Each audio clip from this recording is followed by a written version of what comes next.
May another kapihan na naman kaming napuntahan dito sa may Montalban, Rizal na the best isama yung kapamilya mo, jowa mo o kaya naman barkada mo sa dami nilang in-offer na pagkain at inumin. Dito lang yan sa may Kuko Cafe Bistro.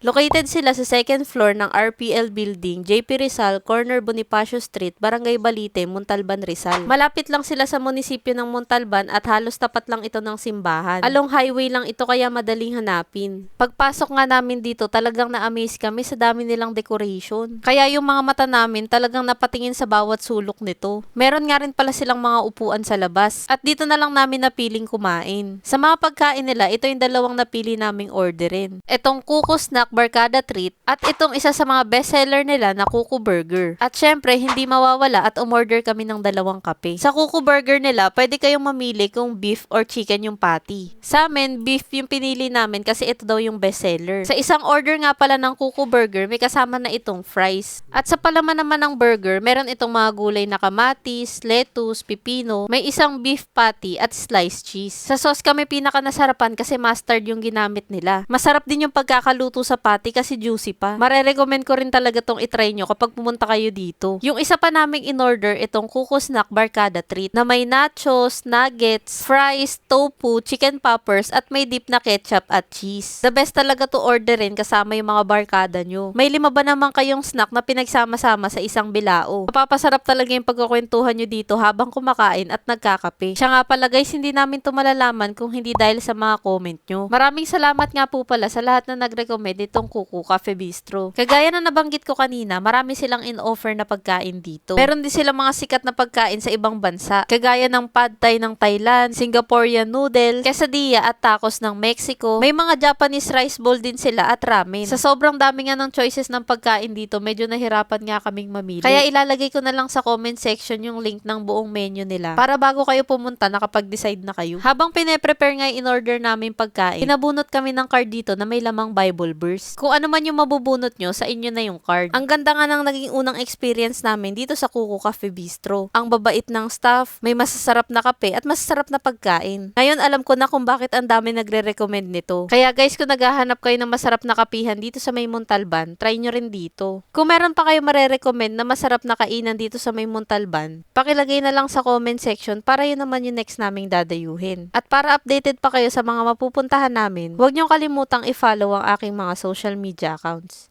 Yun lang, maraming salamat sa panonood. Bye!